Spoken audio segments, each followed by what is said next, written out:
India से किसी ने पूछा है कि जीजा जी से साली का बातचीत हंसी मजाक करना कैसा है। ये जीजा जी क्या होता है भाई? क्या साली अपने जीजा जी से जीजा जी से बात कर सकती है?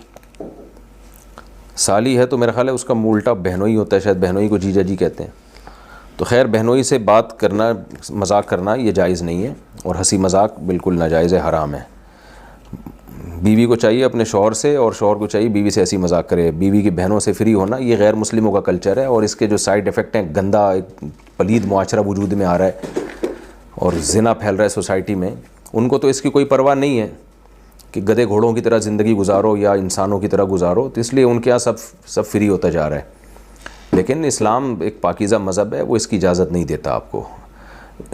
तो इसलिए साली पर लाजिम है कि अपने बहनोई से, यानी जीजा जी जिसको कहा गया है, उससे पर्दा करे, और उससे फ्री ना हो। और बहनोई पर भी जायज़ नहीं है कि वो अपनी साली से जो है ना फ्री होने की कोशिश करे। जो बीवी अल्लाह ने दी है उससे फ्री हुआ करो, बस उससे गपशप लगाया करो।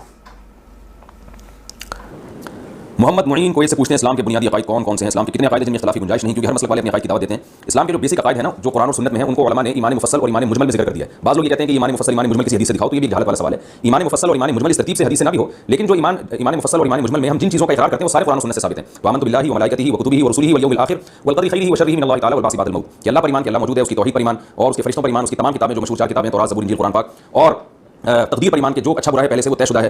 तो ये सब चीज़ों पर ईमान जो है ये ईमान, यानी ये बुनियादी इस्लाम के अकायदे हैं। इसके अलावा कुरान ने जो जन्नत और जहन्नम बयान किया, मैदान यानी मरने के बाद एक ज़िंदगी है, फिर कब्र का अज़ाब, और खत्म नबूवत रसूलुल्लाह सल्लल्लाहु अलैहि वसल्लम आखिरी नबी हैं, तो ये इस्लाम के बेसिक अकायद हैं। और फिर कुछ चीज़ें ऐसी जिनका अमाल से ताल्लुक़ है, जिनको नबी सल्लल्लाहु अलैहि वसल्लम ने हदीस जिब्रील, जो मशहूर हदीस बुखारी मुस्लिम की, उसमें बयान किया कि जिब्रील अलैहिस्सलाम रसूलुल्लाह सल्लल्लाहु अलैहि वसल्लम के पास आए, आप सल्लल्लाहु अलैहि वसल्लम से पूछा ईमान क्या है, तो आपने इन्हीं चीज़ों का नाम लिया कि इन चीज़ों पर ईमान लाना। फिर पूछा इस्लाम क्या है, तो आपने फरमाया कि 5 टाइम नमाज़ें कायम करना, ज़कात अदा करना, रमज़ान के रोज़े रखना और हज करना। तो ये 4 चीज़ों की फर्जियत का जो शख्स इंकार करेगा, 5 नमाज़ों में से एक नमाज़ का इंकार कर दे वो भी इस्लाम से खारिज है, चाहे किसी भी मसलक से उसका ताल्लुक हो। हज का इंकार कर दे वो भी इस्लाम से खारिज है, ज़कात का इंकार कर दे वो भी इस्लाम से खारिज है।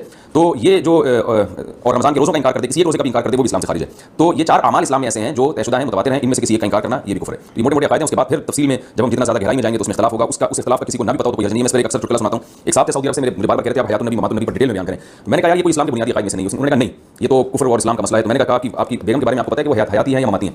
तो कहने लगे उस बेचारे को क्या पता है मसाइल का। तो मैंने कहा इसके बावजूद आप उसको मुसलमान समझ रहे हैं और आप समझ रहे हैं कि आपका निकाह उससे हो गया। तो जैसे आपकी बेगम कोई मसाइल का नहीं पता फिर भी मुसलमान है, तो इसी तरह लाखों करोड़ मुसलमानों को अगर इस अकीदे का नहीं पता होगा तो इंशाल्लाह वो भी मुसलमान ही होंगे।